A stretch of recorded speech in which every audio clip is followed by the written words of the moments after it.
Today in the hobby bench, I'll be painting up another zombie with Vallejo Xpress contrast paints.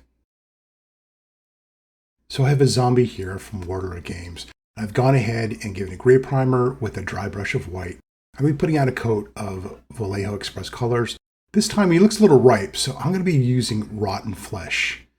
It's a little bit more of a green color, and we're going to see how it looks on this guy. Now, last time that I did a zombie, I used Zombie Flesh, which is more of a pale beige color. But as you can see here, this guy, he's definitely been around for a while. So I'm going to give him a little bit more of a green tinge for his base skin.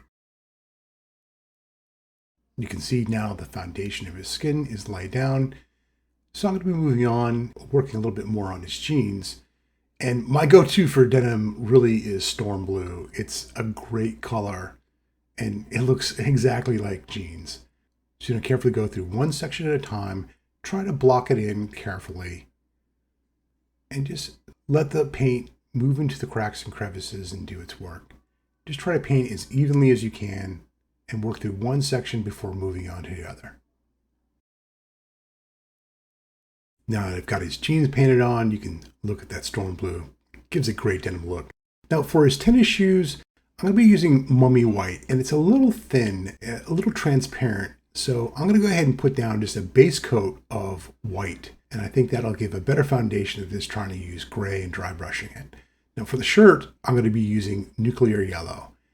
And it's more of a orange, I guess you could say an off yellow, more orange look. But I find gives it a little more of a dingier look in this case here than I think you probably want. I guess if it went over like a white overcoat, it would definitely be very bright. But getting over a gray primer, actually it sort of thins that down a little bit and darkens it.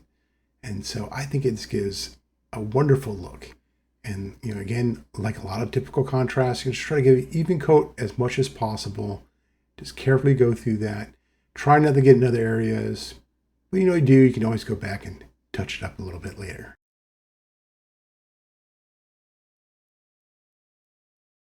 Here we've got that shirt painted over him. I like it. It looks really good. So for the sock, I need to get a little bit of a different brown, so I went ahead and used Bag of Bones.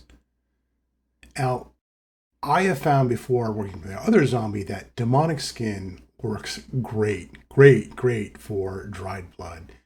And I think, with some chunks taken out of his arm and some gore and stuff like that, it looks like he's rotting away on his chest and some other areas. That's what I'll go ahead and be using. And just going to put in a coat here and try to fill in some areas that looks like it's got a significant amount of tissue damage. I'll probably drip that along maybe his shirt and around his mouth and stuff.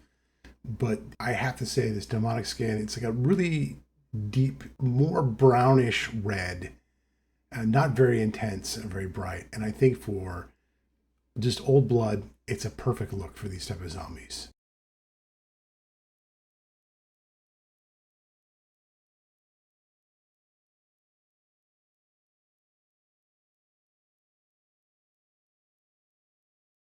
And the zombie is done. Now, I went ahead and used pale sand. It's just a Vallejo acrylic paint to highlight the bone that's jutting out of his arm and pick out some more details for his eyes and teeth. Give it a slight highlight and bring your eyes a little bit more towards that. But other than that, that's about it. The rest of it is just Vallejo acrylics, and I just use a generic craft paint for the base and doing a bit of dry brushing on that too.